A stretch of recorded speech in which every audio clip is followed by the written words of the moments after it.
We'll have fun. All right, we're live. Ladies and gentlemen, welcome to the Superlative Podcast. I'm your host, Edward Bushi. Every episode, one guest, a founder, investor, operator, or someone who's built or competed at a level most people only read about. The conversation covers their journey, what they discovered along the way, and what most people never get to hear, and where they think their field is going. No edits, no post production, just a sharp conversation. So let's get into it. Justin Reynolds walk away from the venture capital playbook, not to a startup, but to a build a model where founders don't lose their company before they ship the product. Before we get into your story, two sentences. First off, Justin, thank you for coming onto the show, Sure. and My great to pleasure. have you over. And so if we could start, like, could we have two sentences about the Tashinga partnership, and then we'll park it and we'll revisit it.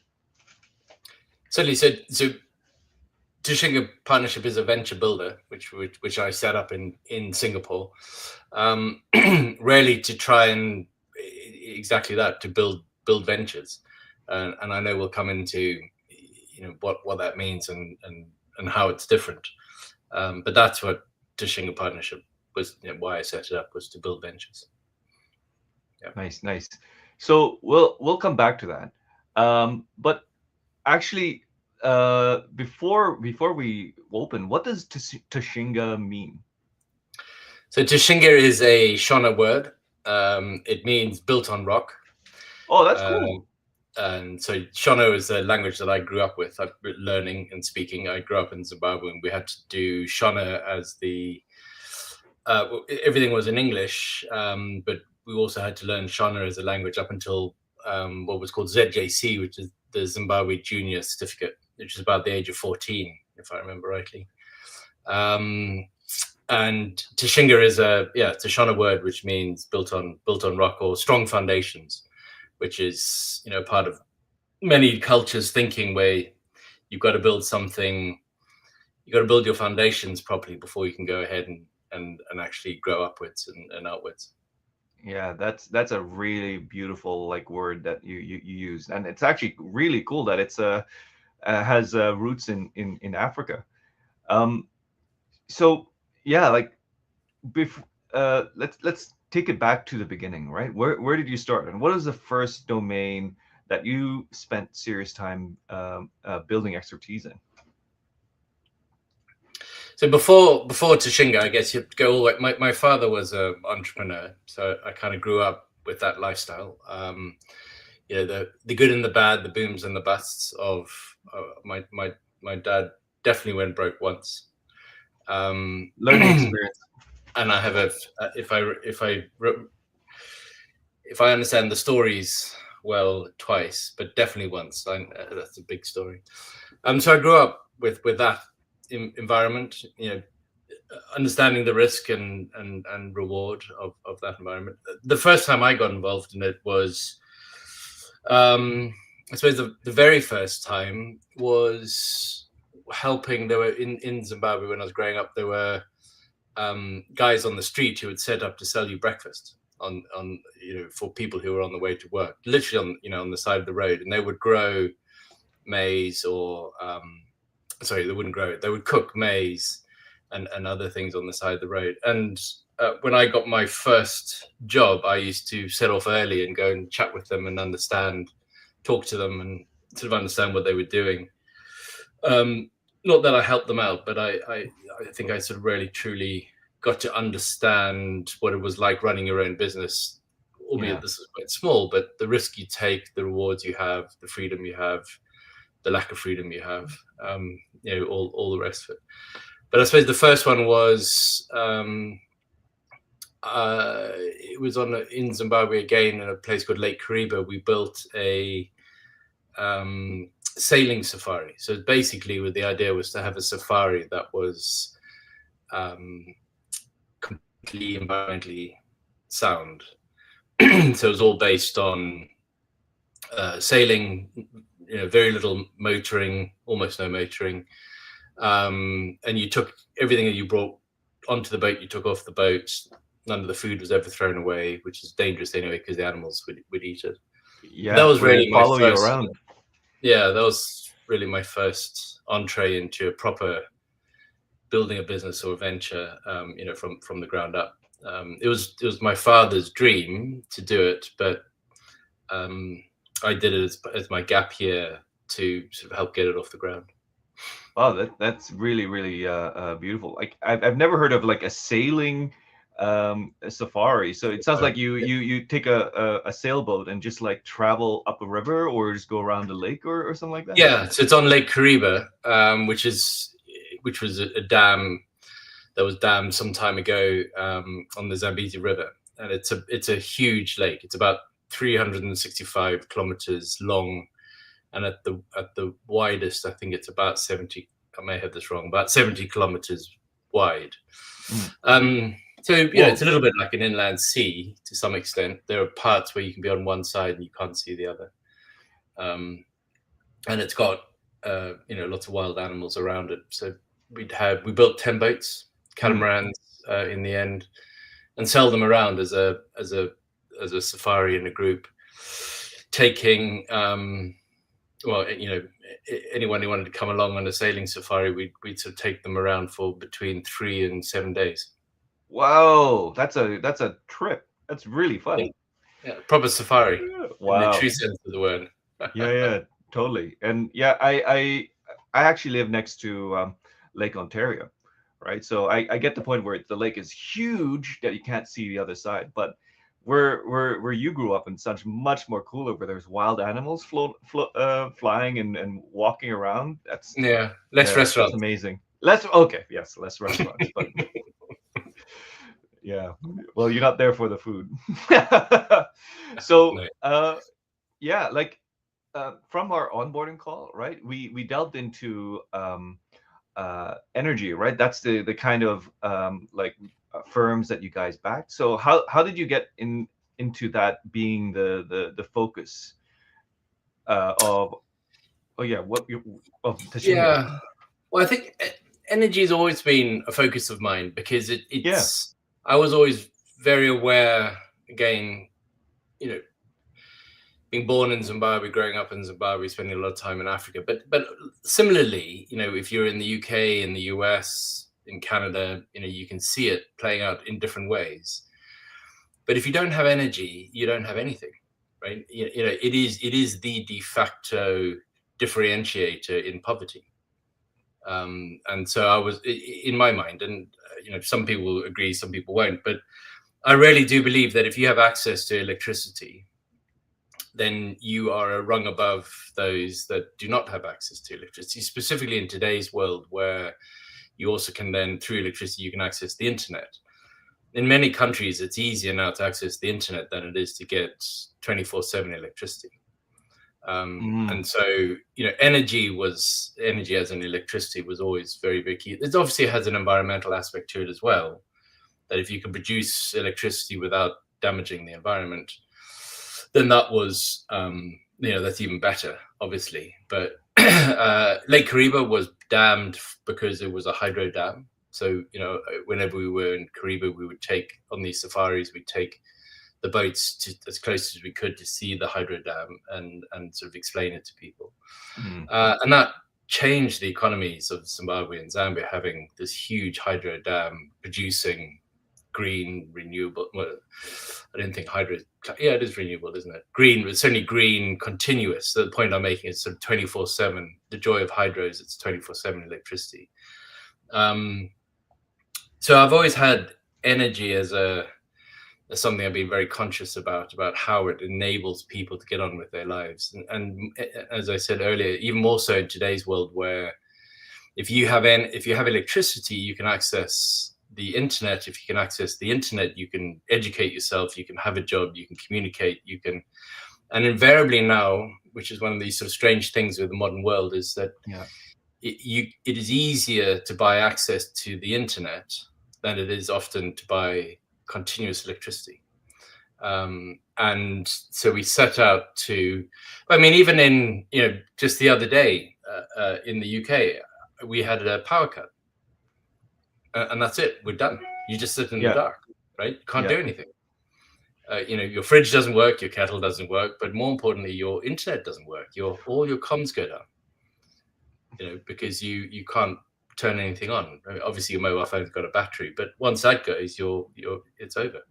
So Hmm. um, I was always very aware that energy was a huge differentiator, and if you could get, and then growing up and becoming an adult, into the real world, geopolitics, and you start to realize how much of the world's energy is actually reliant, and we're seeing it today, right, is reliant on other countries' supply chains. I spend a lot of time in scope 1, 2, and 3 supply chains as a part of my career.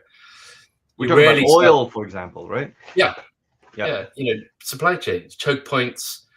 Even if you've done Shakespeare as a kid, Hamlet, you understand that there's a choke point between Denmark and Sweden where that was set. So you're aware of these things, but you don't really truly understand them until suddenly something happens, like what's happening in the Gulf and the Straits of Hormuz and the choke point there.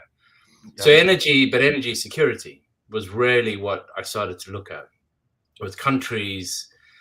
Energy security, renewable energy, clean energy, and we got to the point where, well, I got to the point where I was in the Philippines, and there were two different people that I met that sort of really got me into it. One was a Filipino guy, who I had a long lunch with, and he was basically doing waste to energy plants, but he was doing it in a way through a technology that they had invented in Thailand, Hmm. which would not only create the energy from the waste, but would allow the management of waste to happen with far less capex requirements, no sorting, no upfront cleaning. You could just take the waste and put it into a secure pod, as they call it, Yeah. and then start to produce electricity. And Um, locally, don't no need to build or import so many like materials Correct. to generate the energy. Yeah. So it was a very local solution, really, um, good technology, developed in a university in Thailand. Um, but it was solving two big issues that the world has today. One is how do you get rid of waste, Hmm. municipal solid waste, as well as human waste, but also how do you produce electricity locally? And he was basically doing that. Then the other meeting that I had, which was really sort of got us moving, was with the Korean government, where the Korean government, under Article 6 of the Paris Agreement, was looking for what they were calling GHG projects. Others would call carbon projects, but they Oh, were interesting. specifically after GHG projects, Yeah. which waste is a huge, specifically organic waste, so from farms and the likes. And this is Yeah, the it's a small circularity. country. They need to Sorry? do that. It's a small country. They need to do that. Sorry for interrupting, but yeah. Yeah, no, absolutely. But they were looking for it outside. It's part of their Article 6 requirements that Korea has, Japan has, Switzerland, and other countries. They would look for projects to be able to remove GHG emissions in other countries, and then filter that back into their own country as a ITMO. But what was so key in that conversation was that organic waste, so predominantly from farms, but also human waste, Yeah. produces an enormous amount of GHG emissions. And the circularity of this is the reason why the farms produce an enormous amount of GHG emissions is because the fruit rots at the farm gate. It's waiting to be picked up by a truck. The truck never arrives or doesn't arrive on time, or the truck is not refrigerated, and then it rots and it produces GHG emissions. So if we could produce the electricity, we could put fridges in, or refrigerate the vehicles, and so hence then the farmer would lose less. So it keeps coming back to, if you've got enough electricity, Hmm. there are a lot of problems that you can solve around both social, economic, and environmental.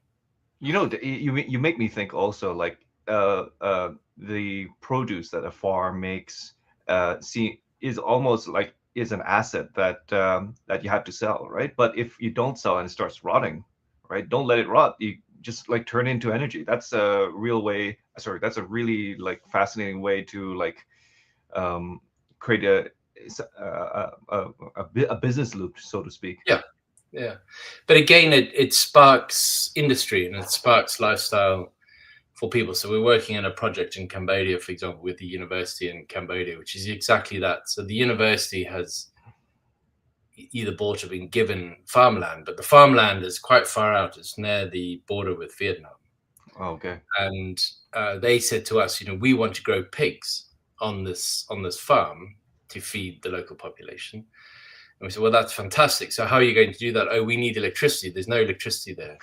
But can you put your system in and produce electricity for us? Yes, we can. Absolutely. That's we can absolutely do that. But where's the waste going to come from? Because we need the waste as the feedstock. And they were saying, well, the waste can come from the pigs.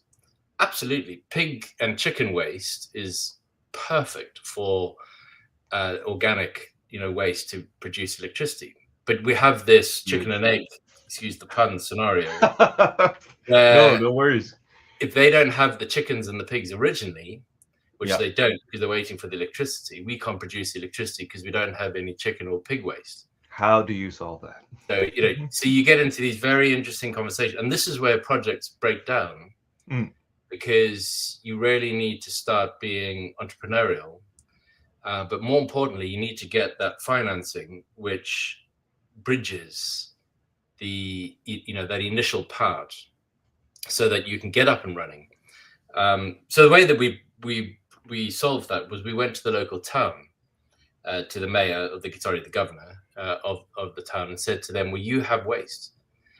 Can we not ship that waste to the farm to get the electricity produced so that we can start producing electricity, remove your waste, so solve a problem for you, produce electricity for the farm and the surrounding area, and basically turn that surrounding area into an economically viable area, which will then Oh, produce more waste because that's what humans do. Is we the more economically viable humans become, the more waste we produce. But then that means that we can then produce more electricity, more energy, and actually build out the whole area. And the governor jumped at it. He said, "Of course, let's do this." The that's pretty interesting thing smart. is that a lot of the waste, because they were near Vietnam, a lot of the waste was being collected and shipped to Vietnam because Vietnam was already doing this. So that just highlighted to me the value in waste that most people don't think about. Yeah, a You whole know, country is using it. Like, sorry, but yeah. yeah, no, but you have entrepreneurs who realized that there was value in waste, right? Collecting it off their own back, shipping it, taking it to the Vietnamese border, and selling it to the Vietnamese who are paying them for it. These are entrepreneurs. They've seen a way to make some money, and they're making it because there's value in waste. Yeah, You know, what a cool story. Yeah, yeah, like I love the pattern that you're noticing, right? From the dam that created energy, so you were dependent. That part of Zimbabwe was independent and could have options, right? And then I love how we got into how farms and towns in Vietnam and Thailand could like, or Southeast Asia could like work with each other, solving each other's problems to generate energy and make some money at the same time. So that's really cool. mm, absolutely. And then the craziness is if you go back to the West, as some people call it, or the rich countries. They call it the global north. I've heard it sometimes. Yeah, yeah. I'm not a huge fan of those terminologies, but anyway, the G7, say, or certainly sort of the G3, G4, and how do they deal with waste? They get taxpayers to pay council tax, to pay multinational companies to incinerate the waste. It's nuts. Do you think we'll ever wake up to up here in the G7 will wake up to like what they're doing down there when it comes to like being very thoughtful about how they're creating energy and managing waste? Do you think we'll ever wake up to that? Uh, no, I think sadly. Oh And, no. no, well, I think it's because it's a needs must type environment. And the other bit that I love, and again, I think this was part of me growing up in Zimbabwe. I'm basically an African, although I know I don't traditionally look like one, but I grew up as an African. I think like an African, and I really enjoy talking to people on the side of streets under a tree and kind of understanding, how they make their money, because the West has lost its entrepreneurial spirit. And so if I go back to the story I told about the people in Cambodia picking up waste, mainly plastic bottles, but also human waste, and taking it to Vietnam and selling it, they're doing it because they've worked out that they can make money out of it, right? But they're also doing it because the Vietnamese, and it's not just the Vietnamese, it's other countries as well, but they are short on energy, so they're looking for ways to produce energy, to make energy, to create energy, because they're desperate for it. We're doing quite a few. We don't have anything running yet, but we're in big conversations in Nigeria with the government, and we sort of talk to them about the environmental side. And whilst yes, they are concerned about the environment, don't take any of this wrong, but the Nigerian government are definitely concerned about the environment, but they are more concerned about the fact that they have millions of people with no electricity. So like, well, can we just fix the electricity bit first? Then we'll worry about the environment. And, when we come to them and say, well, we can do both at the same time, then they're, okay, no, we're really interested. So it's a needs must sort of scenario. And I think the problem with, to come back to your question, I think fundamentally the problem with the G7 world or the wealthy world is we have lost our entrepreneurial spirit and our desire to get up and do some work every morning. And we've also, in many ways, I don't think we quite understand the world we live in. People in Cambodia understand that plastic has a value. Plastic is a hydrocarbon. Plastic, can be turned into things. In the UK, it's just something you recycle. Yeah. You put in a blue bin and that's it. You never see it again. That's it. No one questions it. No one queries. The government says you must pay your tax for it to be recycled or incinerated. Why would you burn waste? Yeah. So that's why I say no. I don't think so, because I don't think there are enough people asking questions and being entrepreneurial. No, but and it's a good instinct to have. Like, I have to say. So I really love I'm getting a sense of like your mission, right? You're helping businesses in their countries, right? Really solve the how do you say, the fuel and energy independence problem that they have. And I love the examples that you gave. They're very simple and they could start locally, all right? And they can, and it could be like little costs and could actually solve things on the side, like getting rid of another city's waste. So I wanted to get to this part. Like, you're helping these companies figure things out, right? And help them like go to market or like activate. What was there a core problem that you identified that a lot of these companies were experiencing, that you were like, you know what, here's where I could like help you? Yeah, I think that comes back to this, and it's not I didn't invent it, so it's not mine. But this, I came to it quite quickly. Well, really from my previous career through what's now called venture building, which is to build ventures. And yes, a lot of them are from the beginning, so they are startups, but it's built in a very, very different way to the startup world. And the way that I describe it, that venture building is is the private equity version of startups to the venture capital world, and it's designed to. It's also, I think, venture building works with startups work very well in a say a B2C environment where you're building some fancy tech, Airbnb, Grab, Uber, Uber, retail SKU analysis type systems, for marketing or whatever it might be. Yeah, I think the startup world and the venture capital model works very well on that. But if you're doing something that requires longer term capital, or what I suppose what some people call patient capital, but also perhaps really just doesn't fit the type of cycles and mindset that venture capital requires, then venture building really pays off to go down that route. And the key there is really to do everything backwards, in a sense. So you go and you obviously have to come up with a problem, but you go and you get your offtake agreement to your client first. So you don't really build anything, you don't spend any money, you don't hire people. You go to the client, whomever that may be.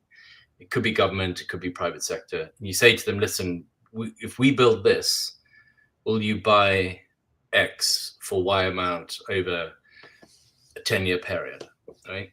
And once someone says yes, and they sign that agreement, obviously you've got to be careful how you sign that agreement, but they sign an offtake agreement. Well, then now you've got your first client.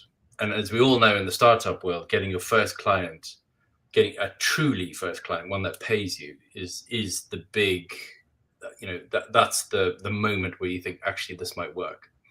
So with venture building, what we do is we turn the whole thing on its head and basically go to the client first, find the client first, sign an agreement with them and say, if I build this and I deliver X, in this case, electricity. So if I deliver you 5 megawatts of electricity, 24/7 with no more than 2 days downtime, will you sign a contract to buy it at X cents per kilowatt hour for the next 10 years? Right? Once you sign that agreement, then you have a client, you have guaranteed revenue if you deliver, obviously. But it becomes then, from a financing perspective, which is key for everything is financing, it becomes easier to finance, to raise finance, specifically debt. And once you've got your debt finance, it becomes incredibly easy to raise equity. And you actually then start to get into the point where you go to the equity investors, and you can be a bit choosy.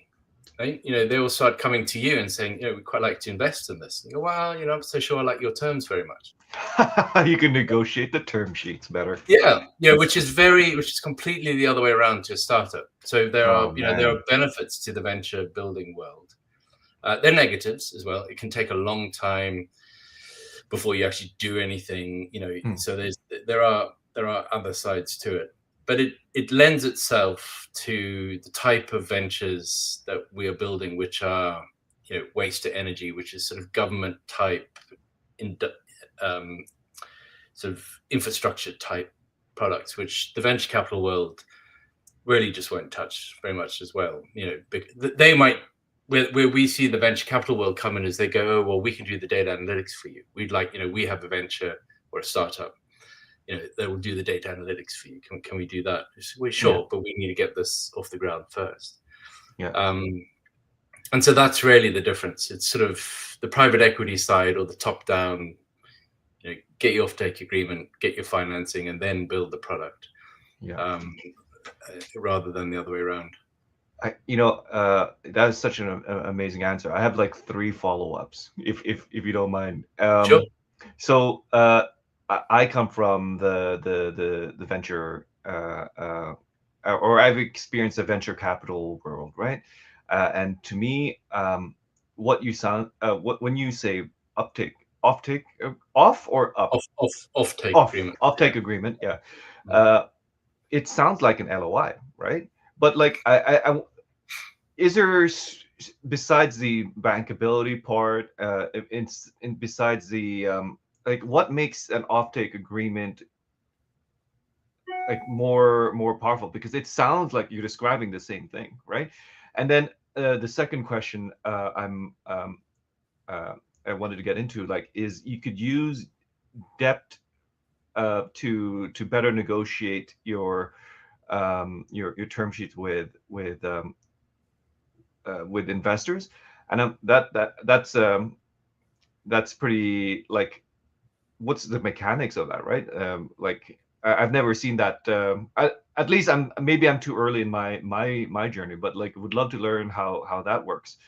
And I just lost my train of thought for the third question, but I would love to like pose those first two. Sure, Yeah. sure. So yeah, your point on the letter of intent in the startup world. So I was involved in a couple of accelerators. One I went along as a participant, I think is the term they use, and then another one as a sort of a mentor type. Mm. But if you were, the LOA is a big moment. You have to get an LOA by week 10 or whatever it might be, in the accelerator program. And that's a real sort of justification. But the thing is, if you actually sat around the table and everyone was honest, a lot of people were getting LOIs from friends, family, twisting people's arms, and I think the fundamental difference is that LOI is, even if it's a genuine one, is very difficult to legally enforce it. Right. Yes. So Yeah. it's like an MOU, right, to some Mm. extent. And sometimes it may be a little bit more legally have a legal standing than an MOU. We all know that MOUs are great for PR and not great for much else. But Nations use it a lot. Yeah. yeah, and governments love signing MOUs. Politicians love it's because you can drive some PR off the back of it. The difference with an offtake agreement is the process. It's a proper contract. Yes, obviously they can be broken. All contracts have the ability to break a contract. So no contract once you've signed it is 100% certain that it's going to happen. Mm. But for a electricity company, as an example that we deal with, to sign a offtake agreement, they won't even start the process if they're not serious, right? Mm. There's no. It's a proper serious process with them to sign that kind of offtake agreement. So we're in conversations on RNG, for example, and hydrogen, which are two other energy substances that we can produce from waste Yeah. using some of our new technology that we've built. Fertilizer companies, for example, use a lot of hydrogen, and they are desperate for hydrogen, even more so now, given what's going on Yeah. in Yeah. hormones and fertilizer. So but they are not going to engage their lawyers and pay them lots of money and their management and all the rest of it to sign an offtake agreement with us unless they're serious. Right? So I think Uh, that's really the difference between an LOI for a startup that's at week 10 of an accelerator process, and a kind of when you a venture builder process where you're saying to someone, this is serious. They do a lot of DD on you. They want to see your tech. They want to understand it. They want to talk to you. So they spend a lot of time traveling around, visiting. We have a plant in Thailand that's operational. They will fly people to Thailand to see that plant before they sign the offtake agreement. So there's a seriousness behind it that I think is really what makes the difference. Can they cancel the offtake agreement? Of course they can. mm. But it would take a lot for them to cancel. It would really take us not delivering what's in the offtake agreement for them to cancel. I think the other side that I would say where an offtake agreement is more serious is that they do, and obviously we argue against it, but they do ask for penalties if we don't deliver, right? Because they know that they need X amount of electricity in. So, for example, with our phase one waste to energy, we can be up and running and producing electricity in between 1 to 2 years, depending on what type of waste we get and how much waste we get. Mm. So they will say, well, okay, well, then we'll put a penalty. And if you don't start producing electricity in 2 years, there is a financial penalty to you. Now, Oh. obviously, we're going to argue against that because we don't want to be liable for that. But that's the level of seriousness you're getting into, right? Because they want you. They're not going to sign this offtake agreement unless they really want you to produce the electricity. And Yeah. it's the same with the conversations we're having with the fertilizer companies with hydrogen. They want green hydrogen. They want to start producing carbon negative fertilizer. Plus, they want to produce fertilizer locally. They don't want to be tied to natural gas prices. and supply chains. But if they sign this with us and then we don't deliver, that's a big issue for them. So that's why the financing, once you've got one of these, the financing becomes a lot easier because it's bankable. Mm. And sometimes, even with the company that signed your offtake agreement, they may actually become part of the financing solution. So as part of the offtake, they could say, well, we will pay you 25% up front.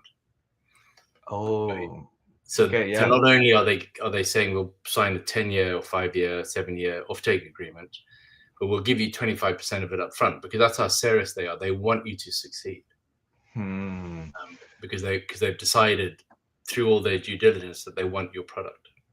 That's pretty cool. Like, Yeah. it sounds like skin in the game mechanics are inside the document, right? Besides a willingness to like pay, right? And it's a big amount, right? That's being asked in the offtake agreement also. Yeah. So no, you can't just casually just sign and say yes, uh, uh, yes to it. Yeah, that's why I say it's Yeah. kind of I don't mean this to sound sort of condescending or sort of punching down on it, but it's kind of like it's the private equity version of venture capital. Yeah. It's private equity firms, which I've dealt with a few times in my previous life. They come in, they look at a company, they spend ages looking at it before they make a bid. Mm. Before they buy it, there's a lot of upfront due diligence before they buy it, right? Yeah. And then when they do buy a company, they put people in to make sure it's run correctly, etc. So that's why I make that comparison on the venture building side. Gotcha. And I got to my I remembered the third question I wanted to ask. So the third question was around how you mentioned that this offtake agreement venture building is a great mechanism for companies like that have a long term point of view, especially working with um, like governments, for example, that need this kind of solutions that are being built. Would you could you argue that it could be useful for regular startups as well, or like let's say tech startups and other? Yeah, absolutely. I mean, it's if you're so I was involved in, when I was living in Singapore, I was involved in a SKU retail analytics tech solution, and you can that can be a pure B2C type play, where you make your money each time you help a supermarket increase the sale of an SKU or many SKUs. Or you could just have an enterprise agreement with the supermarket chain, and to sort of say, you pay us X amount every month, and we will analyze your SKUs for you, and if there's an increase, then you benefit from that, and if there's not an increase, then at the end of the contract you don't renew the contract. So if you go down that route where there's a sort of a monthly fee with a business, then yes, you could get into that whole offtake agreement type scenario, where before you build the technology that is required to analyze the SKUs, you could say to them, well, will you sign an agreement and then we will build it. So it is possible. Absolutely. It just depends on what the startup is and who your client is, and what type of relationship you're going to have with them. Gotcha. So going to like Tashinga, right? Like you mentioned it earlier. Um, Wonderful name about building the great foundation, solid foundations to work on top of. Like, are there any within the energy industry? Is there anything that you want to like highlight that you're building, um, um, or at Tashinga?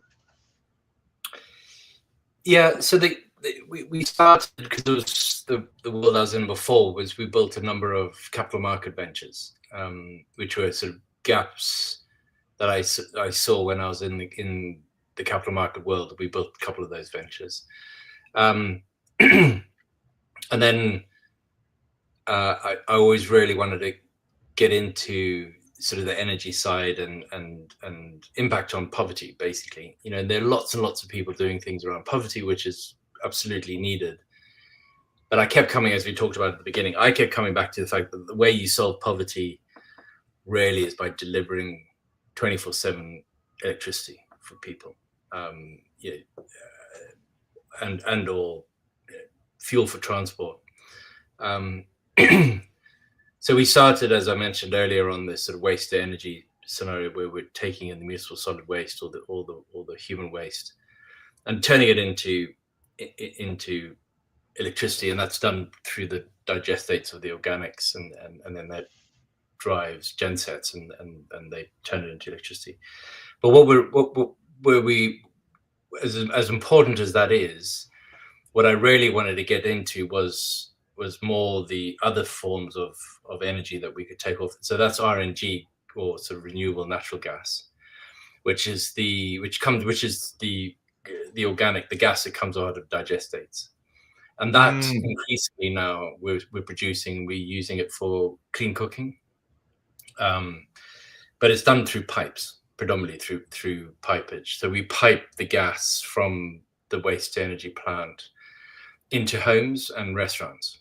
And again, the model that we have there is we don't charge them for the gas, so they could use the gas 24/7, and they won't have a bigger bill. We charge them a monthly fee to look after the pipe and make sure that the pipe is in place and is running. But the joy of this is no one's going to leave gas on, right? Because you just don't. So it's a wonderful environment of sort of trust. And now we're taking it a bit further and having RNG in trucks. So we're replacing diesel or petrol, and turning trucks into RNG trucks. So that's just cleaner fuel, but also again it's energy security. yeah. But the key there is that at the end of this process, once all the digestates have finished digesting, so then the RNG and the electricity dies away. So we have from the pod. So once the pod is full, you seal it, Yes. and the pod, depending on the makeup of the municipal solid waste and the wastewater, it just sits sealed and produces electricity and RNG for somewhere between 7 to 10 years. Right? So it just sits. Once it's gone dry as such, it stops producing electricity and RNG, and we open it Wait, back wait, up. wait, wait. That's so cool. Like a pod. Like it basically, pardon the language, like a pod is like basically like a cylinder full of waste and garbage or Yeah. biodegradable garbage produces energy for 10 years, Yes. Well, 7 to 10 years, depending 7 to on 10 the years. makeup of the municipal solid waste, and we keep feeding it wastewater, so human waste, which has a lot of Oh, digestate. We keep feeding it that to keep it the right temperature, but also putting in more organics. But yes, it sits there. So it's quite it's funny to see because these pods are huge, as you can yeah. imagine, and they look very kind of futuristic. It looks like something on the moon, right? It looks like a sort of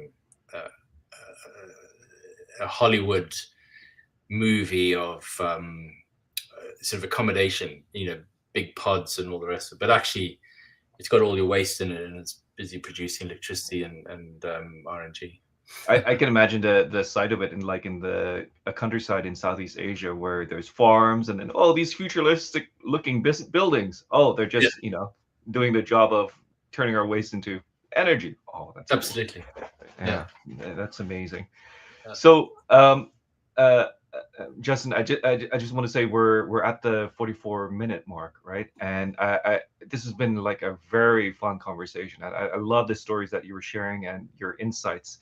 I want to slow the train down, because this conversation could go on, and I'd love to have you on as a guest in the future. Your insights about like business and energy, which is way outside of my what I'm used to, right?